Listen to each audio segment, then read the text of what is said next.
Tengo el gusto de presentarle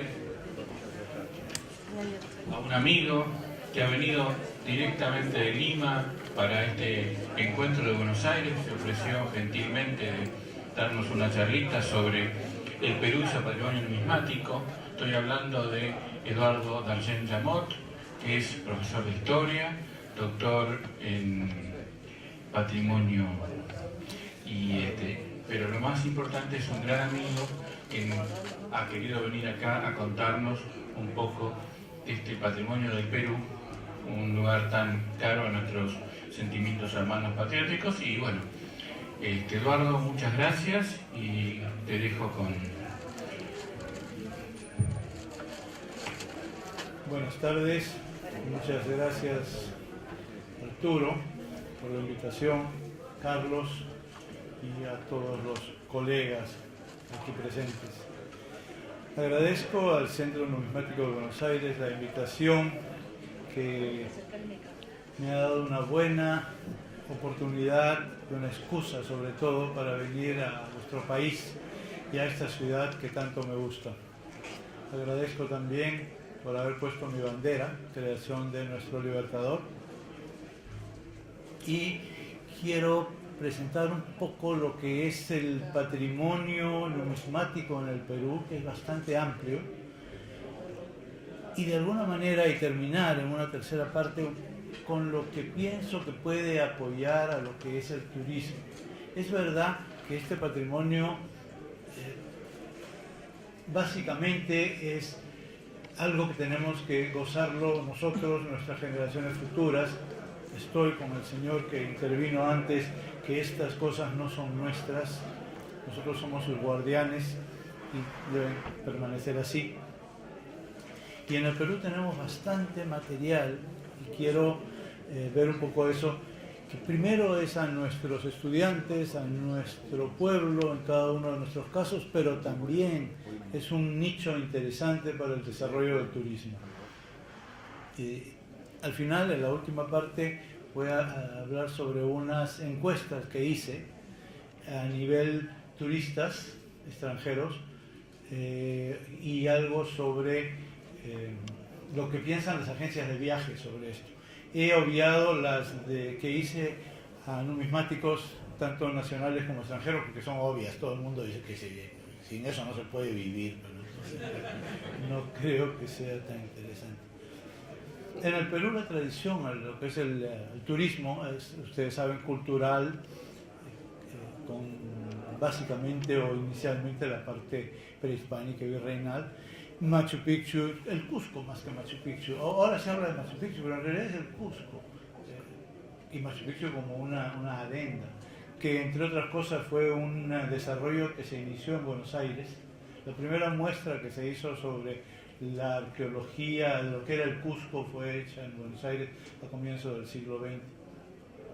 Y también tenemos el otro aspecto que es la parte natural, ¿no? Tenemos el primero o segundo país en el mundo con variedad de aves, batracios y reptiles y todo tipo de bichos, que realmente es muy atractivo, pero en fin, siempre van los turistas a eso, pero se está ampliando y hoy en día con el crecimiento del país, con el desarrollo económico que afortunadamente hemos tenido ya por un buen tiempo, desde ya más de una década, casi dos décadas y algo que se ha notado.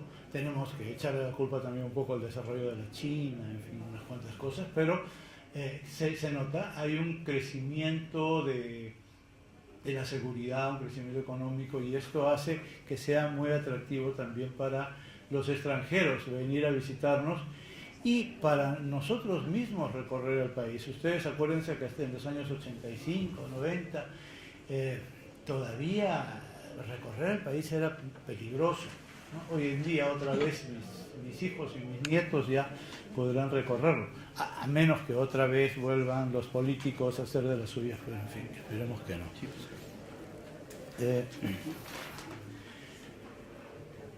Como decía, la industria del turismo siempre está buscando nuevos nichos y creo que nosotros tenemos material para ello. El patrimonio monetario numismático es de gran riqueza, entre otras cosas, porque hay que acordarse que en el Perú se creó la primera casa de moneda de Sudamérica.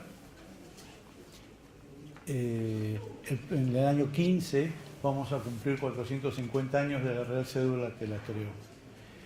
La moneda entonces merece una mayor difusión, yo creo que en todas partes, pero en el caso nuestro tenemos que difundir este conocimiento a nivel de los jóvenes y a nivel de las diferentes generaciones y también para el extranjero. ¿Qué hablamos entonces cuando se habla de patrimonio monetario o numismático? Vamos a ver si pasó esta cosa, si no quiere pasar, allá. Y esto es interesante porque hemos visto este museo que me ha dejado sorprendido. Yo, hasta haber visto hoy esta exposición, consideraba que lo más impresionante era el Museo de la Casa de Moneda de Bogotá. Estaba escuchando sobre cómo se pensó, lo liviano que es este museo de patrimonio, y cuando hablaban de que no se podían poner las 400 fichas, me acordaba de la primera vez a los 12 años que vi la colección de tetradracmas en el Museo Smithsoniano y que casi se me quitan las ganas de ser numismático porque era una vitrina, el doble de esto lleno de cositas, ¿no? Estos conceptos han cambiado. Pero, ¿de qué hablamos? ¿Qué es lo que es el patrimonio numismático? Nosotros como coleccionistas estamos pensando generalmente en las monedas, pero es mucho más, ¿no? Y por eso es que quiero hablar y dar algunas definiciones que creo que están acá.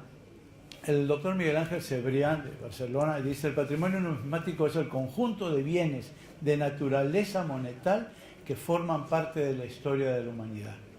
Otra definición es la del doctor Manuel Abad de la UNED, y él dice: en el patrimonio numismático se debe incluir desde los dibujos y galvanos hasta los punzones y cuños, desde las volantes y las prensas hasta el edificio en que se produce la moneda o los billetes.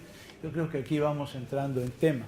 Es bastante más entonces que solamente las monedas. Aquí en este museo hemos visto, por ejemplo, toda esa imagen de los diferentes locales del banco. Es importante, las herramientas que se han visto. Por último, hay una tercera definición que es de la profesora, ¿cómo se llama?, Carmen Alfaro Asins, que está en el Diccionario Numismático del Ministerio de Cultura de Madrid. Es una definición más larga, pero creo que es lo que nos debe servir. Es verdad que ella o ellos están hablando de una numismática en la cual en la época romana y griega, fenicia, en fin, en España, es mucho más amplio y tiene connotaciones que no tendría para nosotros en América, porque muchas veces es lo único que hay sobre esas referencias. De otro lado, es una prehistoria, entre comillas, con escritura, con lo cual no habría prehistoria, pero para nosotros es pues 1500 años, es decir, 3/4 partes de nuestra historia quedarían en ese hueco, ¿no? Pero de todas maneras es válido. Dice: por su riqueza y variedad, el patrimonio numismático constituye uno de los conjuntos más sobresalientes conservados en las instituciones culturales. Dinero, monedas, medallas han acompañado al ser humano desde su devenir histórico, convirtiéndose en testimonios indispensables para comprender fenómenos políticos, económicos y artísticos. La moneda, objeto de elevado contenido simbólico e ideológico, expresión del poder y el Estado que la emite, pero también pieza esencial de la vida cotidiana. Es uno de los restos materiales del pasado más complejos, pero con mayores posibilidades para la reconstrucción de los pueblos y culturas que nos han precedido. Como ven, en nuestro caso no es tan válido como es para ellos, pero de todas maneras nos da una idea de eso. Si nos atenemos entonces a esta descripción de Abad o la del diccionario de la doctora Alfaro Asins, el Perú tiene un riquísimo patrimonio numismático para cuidar y mostrar, y afortunadamente su conservación ha sido una preocupación desde el momento mismo de la independencia. Aunque no se especifica el término monedas, en 1822, poco después de proclamada la independencia por don José de San Martín, se proyectó un museo de historia natural, antigüedades, historia y curiosidades artísticas. Y poco después se destinó para museo una de las salas antiguas del Tribunal de la Inquisición, edificio que sigue en pie y que tiene un museo espantoso sobre la Inquisición. Aunque en 1829 se seguía hablando del proyecto, fue recién en 1856 cuando el mariscal Ramón Castilla dispuso que se estableciera en la Seca de Lima un museo numismático y que en adelante el director de la Seca debía disponer que se enviasen a él 2 ejemplares de cada pieza que se labrase. Vamos a ver, yo creo que hay otras imágenes. Bueno, estas imágenes que son de Guamán Poma, de un escritor indio, de unos dicen mestizo, pero en realidad era indio, que vive y escribe a comienzos del siglo XVII. Apunta de todo, es una crítica a la administración virreinal que está haciendo llegar al rey de España como un aporte para una mejor administración. Y entonces habla de todo. Estas son las bonitas en que se ve la moneda y por eso están. Pero, entonces son documentos valiosos para eso. Dice, actualmente, y es lo que quería hablar de los museos en Perú, pero actualmente existen en el Perú 2 museos. No tiene nada que ver con este, pero en fin. Aquí presenté también estos dibujos de un libro que obviamente no tiene ningún pie ni nada, los conseguí o me los dieron hace mucho tiempo, y que tiene una serie de monedas que indudablemente son de las primeras. Esto es otro elemento de los que se habla Abad cuando dice punzones, dibujos. Estos se encuentran en el Archivo General de la Nación en el Perú. Son 2 monedas hechas en la época de San Martín, ya este es posterior a San Martín, pero en que aparecen figuras que están en las monedas de la época de San Martín, como el gorro frigio, las montañas, en fin. No se llegaron a hacer estas piezas. Y aquí esto es lo que ya conocen de la conferencia de Rosario en que presenté la jura de la independencia y el primer billete de San Martín con algunas firmas que las han visto. Sigo entonces con esto. Los 2 museos son el del Banco Central de Reserva, que está dividido entre su local, antiguo local, donde se inauguró como Banco de Reserva primero en el año 22 y después pasa al año 26. Hay algunas imágenes, creo que más adelante, ya veremos. Y el otro local, que es el que está en la Casa de Moneda. Al lado de la Casa de Moneda hay lo que era el Tribunal de Cuentas, y ahí han establecido un pequeño museo numismático, debo decir que bastante pobre, tanto en su presentación como en el material que se exhibe. Pero, en fin, es un buen pie donde se podría comenzar a hacer algo. La Casa de Moneda de Lima, veremos cómo se mantiene también íntegra, ¿no? Aquí, esto de acá, por ejemplo, son fotografías de documentos de la Real Cédula que el próximo 2015 cumplirá 400 años en que crea la primera Casa de Moneda, y una moneda de eso. La Casa de Moneda de Lima tiene una primera etapa que se da entre 1568, agosto más o menos, y va a terminar muy pronto, en los años 90 ya la están cerrando, 1592 son los últimos datos que hay, no se sabe qué pasó en realidad, hay varios años que estuvo cerrada, pero parece que en el 92 acuñaron los sobrantes de plata que habían ahí. De esa Casa de Moneda, que en realidad era un taller que estaba en Casas Reales, en lo que es Palacio de Gobierno, no tenemos ninguna imagen. Luego, a mitad del siglo XVII, se inaugura una Casa de Moneda cuya portada vemos aquí, pero que desapareció. Y va a ser la misma que se va a reinaugurar en el año 84. En fin, y finalmente la Casa de Moneda que tenemos a la derecha en la fotografía, que está en un libro que es de 1878, La Reconstrucción. Lo que pasa también es que a mitad del siglo XVIII hubo un terremoto que destruyó todo Lima, entonces todo se tiene que volver a construir. Esta es el patio principal de la Casa de Moneda de Lima y que es tal como está actualmente. Y lo interesante con esta imagen es que afortunadamente el Banco Central de Reserva, que asumió la Casa de Moneda, la mantiene tal cual, muy bien cuidada, y es un edificio digno de visitarse. Se puede visitar, pero ciertas partes, porque donde hacen monedas no dejan que entre gente, pero esta parte central sí. Perdón, ¿está en el Girón de la Unión o por dónde está? No, está por el Congreso. En realidad es un sitio que si uno va, vaya con cuidado. Detrás del Congreso, un barrio, una zona antigua de la ciudad, pero bueno, hay bastante policía porque están los congresistas por ahí, pero es justo detrás del Congreso, en la siguiente cuadra, en la calle Moneda, ¿no? Y está ahí. Y este es a ver, si vemos, perdón un momentito para eso. En la esquina siguiente, lo que se vería entre el balcón ese y la esquina de la Casa de Moneda es el jardín que hay detrás del Congreso, ¿no? Así que eso es para ubicarse un poco antes. Este es un mapa, un plano de 1904 de la Casa de Moneda, no ha cambiado nada, la verdad. Y ahora los canalitos que ven, no traje esta cosa, pero los canalitos que ven acá es muy interesante, porque estos son la distribución de agua que salía del río Rímac. Acuérdense que en Lima no llueve, y de ahí iba el agua hasta la plaza de armas donde estaba la fuente, pero el canal servía para todas estas casas, y también pues, para hacer mover la rueda de madera que hacía girar la acuñadora, cuando ya se ponen acuñadoras modernas. Y hace poco en el Tribunal General de Cuentas, que está acá justamente, es la siguiente casa de este plano, estaban haciendo restauraciones y se encontraron el canal y que todavía pasa agua. Yo creo que debe ser de alguna tubería rota, no creo que sea de que venga del...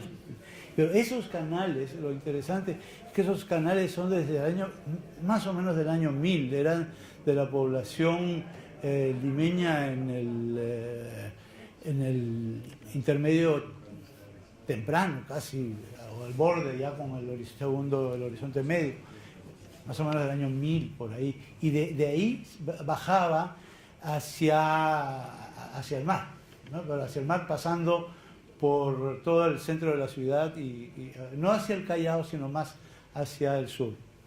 Entonces, otra historia. Esta es una de la Casa de Moneda de Potosí, que bueno, la conocen ustedes muy bien. Esta es una foto que tomé el año pasado, después de más de medio siglo de ser numismático y pensar en Potosí, recién pude ir. Y acá, por ejemplo, parte del patrimonio que hay alrededor de la Casa de Moneda de Potosí, sí, pero hay muchos ingenios. Esto no se ve bien, y había que cortarlo porque está lleno de plásticos azules y cosas, pero esto es toda una arquería que llevaba agua para moler los minerales. Es parte del proceso. Estas son las casas de moneda del Cusco. En el Cusco hubo 3 casas de moneda.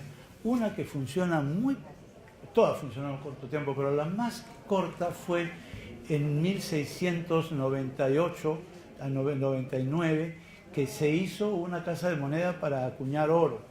Los industriales, la gente con poder en el Cusco pidió permiso para tener una casa de moneda para acuñar oro y plata. Finalmente el rey les autorizó a acuñar oro y no quedaron contentos porque no era suficiente, y duró poco, y finalmente se la vendieron a los mercenarios que estaban al frente, y después fue hotel y de todo. Hay muy interesante documentación sobre eso. Por ejemplo, cuando quieren hacer la casa de moneda, los mercenarios reclaman que si hacen la casa de moneda ahí, va a haber mucho ruido y no van a poder hacer las misas. Va a ser un problema, porque si los que conocen el Cusco, la iglesia de Merced está aquí está la Plaza del Regocijo, que está detrás de la Plaza de Armas, y en el centro es que se construye esto, que fue el Hotel Cusco hasta hace 20 años, y que iba uno cuando tenía que ir al Cusco, está lleno de hoteles. Y entonces decían que las indias cateras mercaderes, vendedoras que estaban en el regocijo, no podían ver la misa que se hacía en el balcón exterior que tiene la Merced, que además cuando a los ajusticiados los iban a colgar en la Plaza del Regocijo, un nombre que no sé, no podían ver y aliviar su alma con la misa que les estaban haciendo ahí. Y la respuesta, y que además ellos sabían de gente que podía dar el dinero para que comprasen una tierra en otro lugar sin que los molestasen así, porque eso colindaba con su jardín. Y el funcionario, que es una maravilla de funcionario, comienza a demolerle a los curas uno a uno. El primero que nada, el jardín no es de ustedes. Y se lo han agarrado, enséñenme los papelitos porque yo creo que se los voy a quitar. Luego, nunca hacen misas para los ajusticiados, que yo sepa no ha habido ni uno. Las indias cateras deben ir a misa en sus parroquias y no estar ahí cuando están haciendo otra cosa. Y si hay alguien que quiere poner plata, díganos, danos y excelente lo hacemos. Por supuesto no volvieron a chistar los curas hasta que en el siglo XIX finalmente compraron el terreno. Después lo vendieron por ser el Hotel Cusco, pero en fin.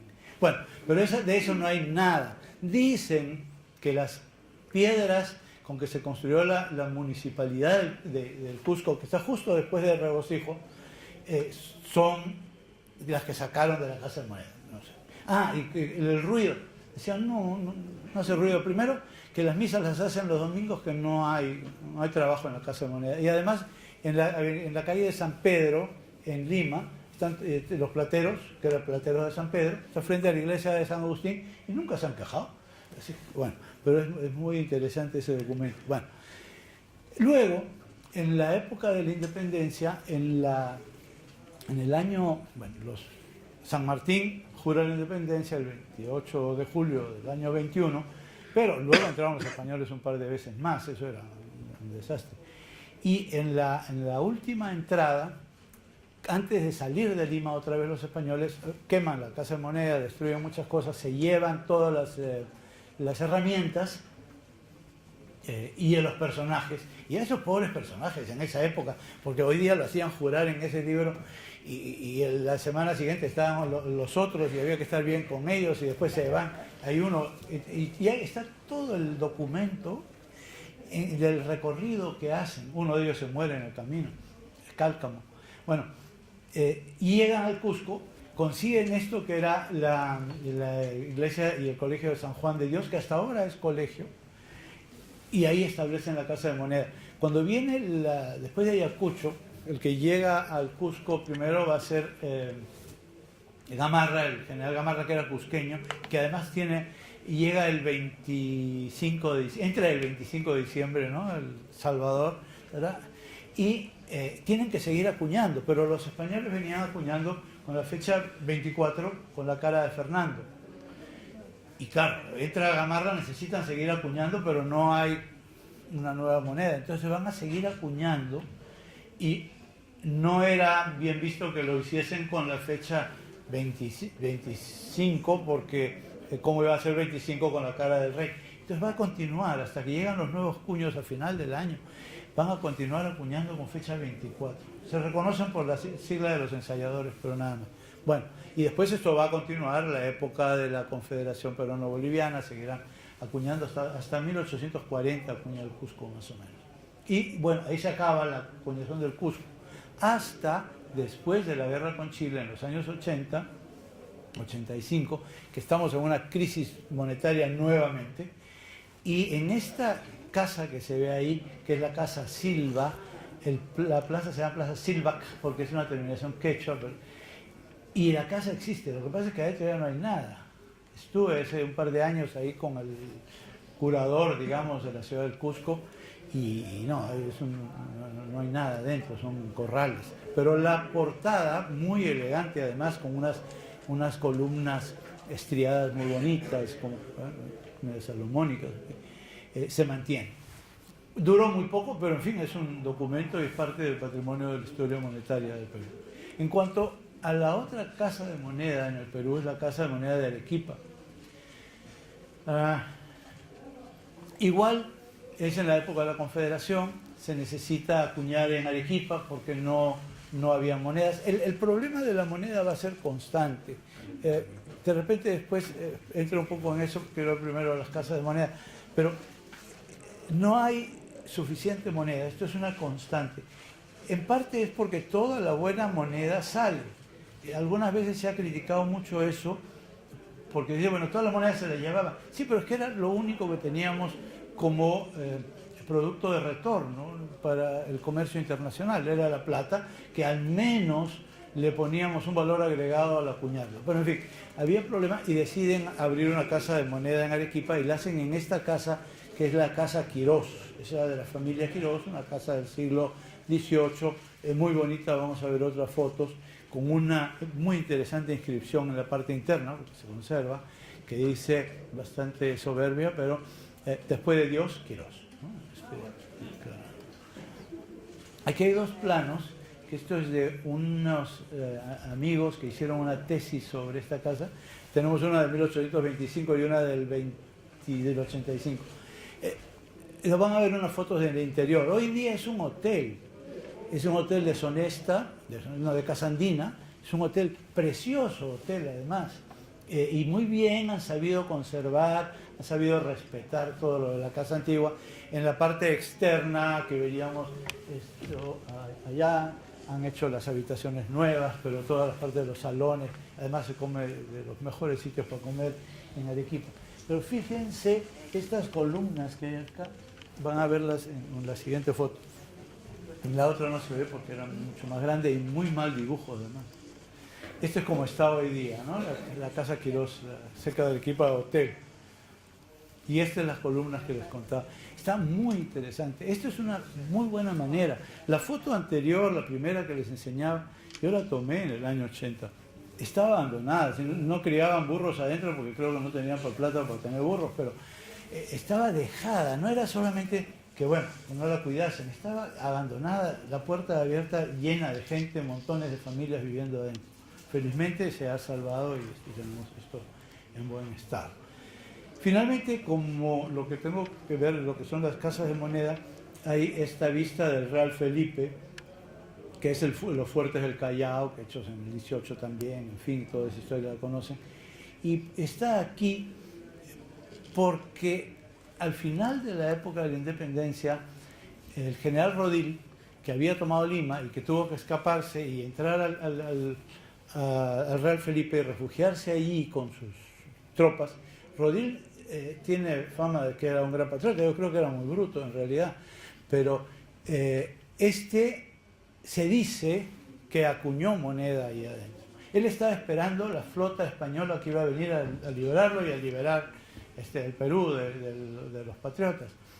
Y entonces hay una imagen en un catálogo que decía moneda de, creo que son 2 reales, acuñado en el Real Felipe en el año 26. Ayacucho es el 9 de diciembre del 24. Rodil sale de ahí hacia el final de enero del 26. Estuvo más de un año ahí metido con la bandera española, en fin, y hasta que pudo salir en un barco norteamericano. Llegó a Cuba y le dieron un gran cargo importante cuando llegó a España y no dio pie con bola para nada. ¿No? Bueno, en todo caso, ¿se acuñaron monedas en el Real Felipe o no se acuñaron? Esa es la discusión. ¿Se acuñaron? Siempre se ha pensado, no, esa moneda que sale en ese dibujo es falsa, eso es una imaginación. Sí, puede ser. Toda la documentación que tenemos sobre lo que había, que se habían llevado de la Casa de Moneda de Lima al Real Felipe, máquinas, equipos y todo, podría decir, sí pudo. Es decir, él pudo haber hecho las monedas. Lo único que para mí es, no una prueba, pero que me pone muy dudoso de que las haya hecho, es que Rodil hace un documento, un diario del sitio del Callao, en que cuenta todo y cómo lucha por mantenerse ahí con la bandera, se le mueren con escorbuto, con toda la gente ahí alrededor. Y es toda una lucha por la presencia del rey ahí. Y aun cuando en el diario cuenta que en la última entrada a Lima acuñaron tantos, reacuñaron y reestamparon los pesos estos de San Martín con la corona y todo, no hace ni una mención a la moneda, que sería la prueba más contundente de la presencia del rey en el Callao o en el Perú, ¿no? Entonces queda esa duda. Bueno, en fin. Luego empezaba yo a hablar acá de los museos numismáticos. Lo que ya les había dicho que desde muy temprano, este es un catálogo que encontré sobre un museo, no dice mucho, aquí está. ¿Cuáles son los museos que tenemos? Ya les dije lo del Banco Central de Reserva y luego hay el del Banco de Crédito. El Banco de Crédito en el año, no sé ya me olvidé los años 80 y tantos, en todo caso, como el Banco Vice de don Guillermo Vice y su hermano había hecho una colección que esta mañana o ayer estaba hablando con alguien que la conoció y que realmente es la colección más maravillosa que ha habido de moneda peruana. Como había hecho este banco, el banco competidor, digamos, en realidad el crédito es más importante, decidió que ellos no podían quedarse atrás y compraron una colección peruana de billetes y rescataron, como había hecho Vice también, porque esto ha sido, los bancos nuestros han trabajado muchísimo en el rescate de patrimonio que estaba disperso en Europa, en Estados Unidos, para reincorporarlo al país. Y compraron muchos billetes, con lo cual el Banco de Crédito tiene la colección más importante del mundo en lo que es billete peruano. Lo tuvieron primero en su local nuevo, recién hecho hace unos años, pero que queda muy fuera de la ciudad. Además, en esos entusiasmos iniciales, lo hicieron al lado, en el mismo piso donde estaba la presidencia, las gerencias y el directorio, con lo cual entrar ahí era casi imposible, ¿no? Había que pasar todos los controles más que en aeropuerto. Finalmente lo llevaron al centro de Lima y hace poco, por una medida que me parece muy acertada, decidieron llevarlo a Arequipa. Y está en esta casa que vemos roja, y está puesta en la casa del Moral, que se llama así porque en la fachada hay un árbol de moras ahí, todo en sillar. Y está muy bien puesto y realmente es admirable lo que han hecho. A mí me parece que es ahí donde tiene que comenzar todo el concepto de el turismo de la historia monetaria, porque tienen la casa de moneda, tienen esta colección y tienen, en fin, otros elementos. ¿Qué otro? El Museo de la Casa de Moneda, que ya les dije, les mencioné. Esta es la casa donde está la colección. Como pueden ver en la figura de arriba, y si lo agrandamos, de repente podemos, a lo mejor lo hacemos así. Bueno, está muy mal presentado, ¿no? Es muy mal presentado, muy pobremente presentado, digamos, ¿no? Faltan cosas, en fin, no voy a ver más. Y lo otro, inclusive la entrada, así como que mencionabas de las vitrinas afuera, pues fíjese la vitrina, ¿no? Esa vitrina no es así muy atractiva. Bueno, acá es simplemente unos hitos históricos que creo que los voy a pasar por cuando comenzamos a acuñar, vienen los escudos coronados. Esto es una interesante, la importancia del archivo, la importancia del estudio del archivo como parte del patrimonio. En un libro también, un catálogo español, aparecía una moneda de oro de la época de la Casa Ilegal, 1659-1660.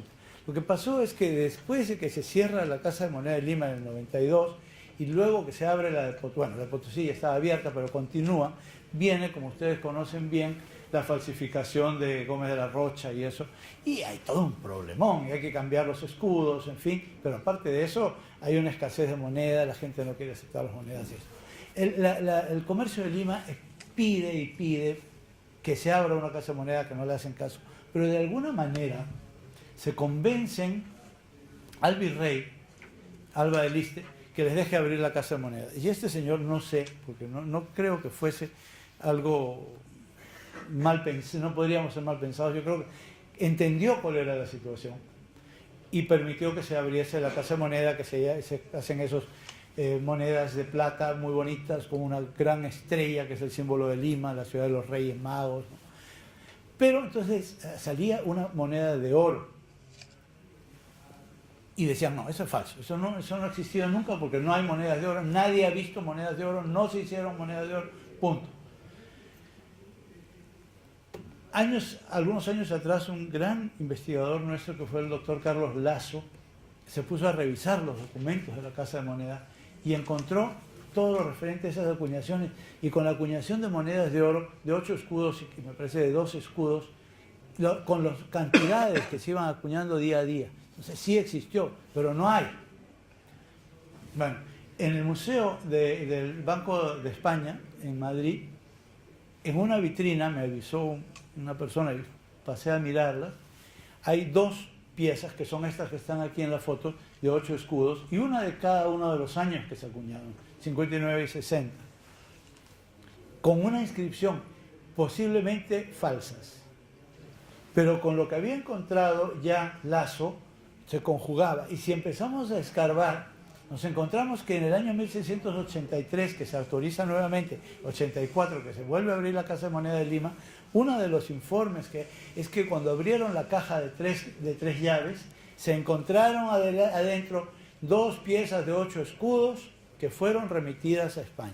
Es decir, no me cabe duda que deben haber sido estas 2, que llegarían a la casa de contratación y de ahí en un momento dado pasaron al Banco de España y lógicamente al museo.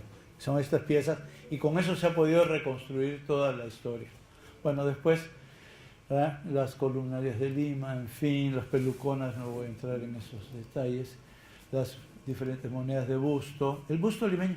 Esto también es una cosa interesante, lo conocen, bueno, son los numismáticos, el busto limeño, el de Santiago, los de México, con esta figura de Fernando, el rey cautivo, que cautiva todo el estudio, ¿no? Pensar, el rey está cautivo y nosotros seguimos acuñando con una imagen que se nos ocurre, pero seguimos defendiendo al rey. Y bueno, de ahí viene, ya saben, conocen toda la parte de la independencia y cómo fuimos dándonos cuenta.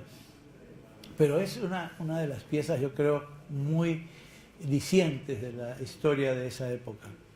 Esta es la medalla, también obviamente aquí nos habla sobre San Martín.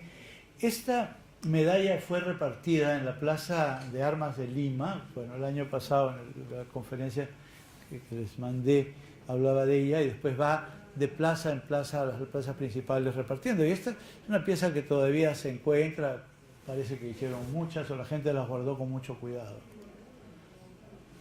Los símbolos republicanos. Esta pieza es la que les decía, que es la de San Martín, el 22 y 23, pero que Rodil hizo resellar con esa corona y la fecha 24. Después viene la libertad de pie, la confederación, que es una etapa muy interesante porque bueno, ahí y en los alrededores empieza a haber otras casas de moneda. Está la del Cusco, la de Arequipa, inclusive la de Cerro de Pasco, que no he mencionado porque lo que queda de ella no es nada, fue en un ingenio cerca de Cerro de Pasco, en un sitio que se llama La Quinoa, pero ya no queda nada de eso. Y aquí con lo de la confederación, que está en la figura de Santa Cruz, lo que pasó, y ahí para entrar a la historia económica es interesante, que en un momento dado Bolivia reduce el contenido metálico de sus monedas en 25%, y como había un flujo comercial en el cual había a favor del Perú, Bolivia nos va a pagar con esas monedas devaluadas, pero cumplieron un buen fin. Siempre había el problema de la falta de moneda. Esta moneda, que era de menor valor que lo que representaba, una moneda feble, sirvió para el mercado interno perfectamente. Y mientras que las de buena plata servían para el comercio externo. Esto nos llevó inclusive a una guerra con Bolivia, pero lo interesante ahí también es, otra vez yendo a las mentalidades y a las cosas, cómo cuando el gobierno finalmente quiere poner fin a esto, ya con Castilla, quiere poner fin a la moneda feble, los que van a quejarse de un lado van a ser los comerciantes, porque dicen, pero ustedes dejaron que la aceptásemos y ahora nos van a hacer una merma de 25%. Y los otros que quejaban eran los curas, pero los curas dijeron, ustedes se las regalan, así que no se quejen. En el caso de los comerciantes, el gobierno les dijo muy claramente, señores, a la primera vuelta ustedes subieron los precios y la equipararon, así que ya no tienen nada que dejar. Si era verdad, a la primera a la primera vez que hubo que usar esas monedas, los precios de los productos subieron en 25%, con lo cual se habían compensado. Pero eso lleva a que ya Ramón Castilla, que fue el presidente que más duró, él dura en el gobierno en sus 2 o 3 periodos, en fin, más que los otros 8 presidentes de la época juntos, ¿no? Él organizó muchas cosas, y entre ellas esto de la moneda. Y entonces él es el que va a decimalizar la moneda. Y esta es una de las primeras piezas. Se trae a un grabador inglés, que lo vamos a ver, que va a cambiar las figuras. Aquí tenemos esta, que es de las primeras desde el año 58. El sol recién se crea en el 63, estamos en el sesquicentenario del sol ahora. Este es Robert Britton, un inglesito joven que llegó ahí y fue el que hizo las grandes y muy bellas monedas y medallas. Esta es una medalla interesante, ¿no? Que es Chile, Perú, Ecuador, Argentina, Estados Unidos de Colombia, Bolivia. Esto fue cuando nos reunimos para ver qué hacíamos con los españoles que se estaban viniendo en las batallas de Aptao y después del Callao en el año 64 y 66. Y es el presidente San Román que firma la ley. En realidad es un trabajo todo de Castilla, pero firma la ley. Si vamos otra vez a la imagen, en este caso de lo que es la imagen, nuestra libertad sentada. Había estado de pie, ahora está sentada con el escudo, en fin, los símbolos republicanos en la columna y el gorro frigio. Pero es la Britannia que ha puesto Britain y es una figura romana. Hay las monedas de Iberia, de Britania, que pues presentan a la mujer en esa misma actitud. Así que vemos cómo los elementos artísticos van pasando por los, no solamente siglos, sino milenios. Otro elemento importante dentro de este grupo de patrimonio que hay sobre la historia monetaria es los bancos privados. Ahí los llamamos bancos privados, no eran, aunque son provinciales, sí, pero bancos privados que se van a fundar a partir de los años 60. En los años 60 el Perú descubre las minas de salitre, el guano primero, el salitre, y empiezan a tener mucho dinero y se vuelve interesante para los ingleses y a otros países a invertir allí, empieza a crecer la economía. Hay otras connotaciones como final del tributo indígena, por ejemplo, final de la esclavitud, porque ya hay dinero para poder hacer que funcione el país. Pero, en fin. Y el primer banco que se crea es el Banco de la Providencia. El Banco de la Providencia fue creado por este señor que está ahí, que es un belga, François Watteau, que lo establece imitando la Société Générale de Bélgica, y tuvo tanto éxito que no había pasado mucho tiempo antes que los ingleses pusiesen el Bank of London en South America, en Lima.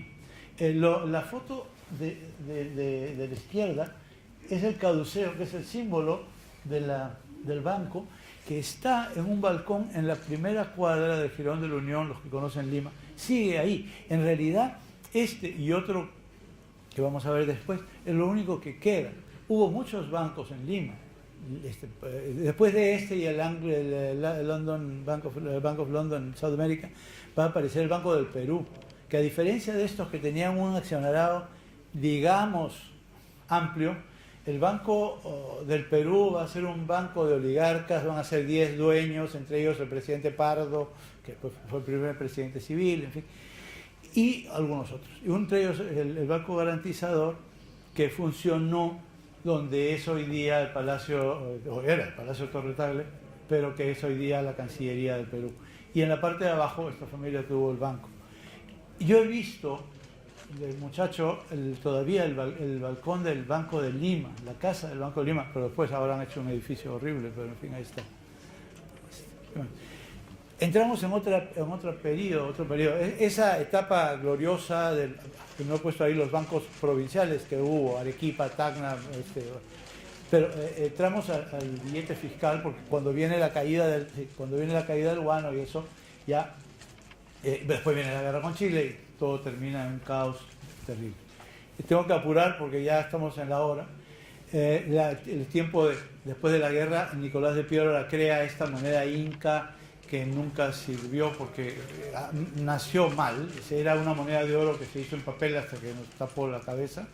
Pero afortunadamente después hay una reconstrucción, sale la libra de oro también con Piérola. Esta es la vista del Banco Central, que era, como pueden ver, arriba del Banco de Reserva del Perú, donde está el museo. Pues se crea el Sol de Oro, y vamos a terminar. Y aquí es lo que le decía, que yo sí pongo la cara de quién es el culpable. Porque ustedes me enseñaron unas imágenes de inflación. Aquí también tenemos una muy buena.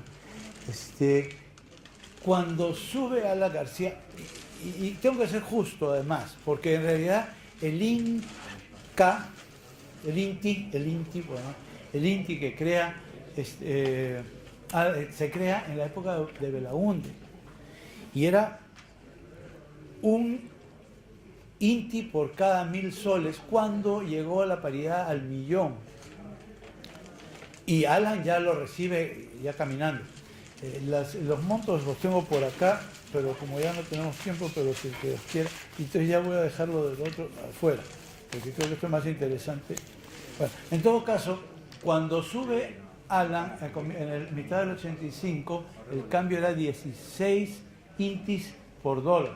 Cuando sale Alan, al final, en el 90, medio de julio del 70, era de 650.000 intis por dólar, ¿no? Entonces ya se puede imaginar. Y aquí está la tablita esta.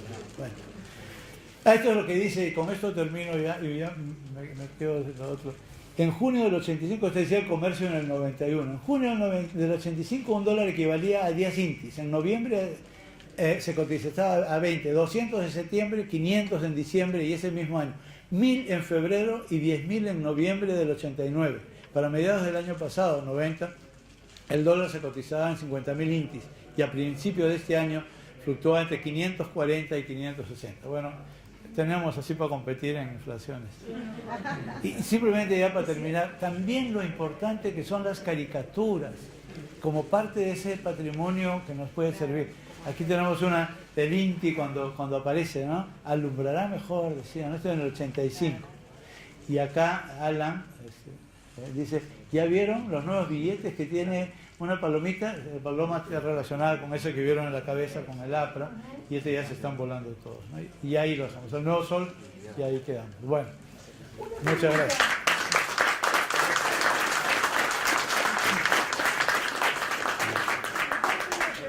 Sí, todas las monedas conmemorativas como tenemos acá, ¿ustedes tienen de Simón Bolívar, por ejemplo, que nació en Pativilca y todo lo demás? ¿No? Es que Simón Bolívar estuvo viviendo en Pativilca y ahí es donde dice, bueno, por eso tiene la casa en Pativilca. Sí, no, de Bolívar es muy curioso y esto es injusto. Cuando fue el sesquicentenario tanto del 21 como del 24, se sacaron, estábamos en época del gobierno militar y todo era Tupac Amaru y se dejó de lado y no se habló de esto. Hay unas medallas de Bolívar, me parece. Monedas no, lo que tenemos es, ahora hay series nuevas de monedas de patrimonio cultural. También en el año 54, que fue el centenario del fin de la esclavitud, hubo toda una serie de Ramón Castilla. En el 65, a los 400 años del Sol, hubo una serie de esas. Pero no hay muchas. Pero no hay. Ahora están sacándose toda una serie muy bonita. Ahora si quieren enseño porque por ahí debo tener. ¿Algo más? Muchísimas gracias. En nombre de la Dirección Municipal de Buenos Aires, su presidente les entrega de un diploma en reconocimiento y la medalla. Muchas gracias a ustedes. Espero no haberlos aburrido mucho. No, muchas gracias. Muchas gracias. La medallita de... qué bonito. Gracias. Y acá un pequeño obsequio, también Muchas de la gracias. crítica con tu nombre. Muchas gracias.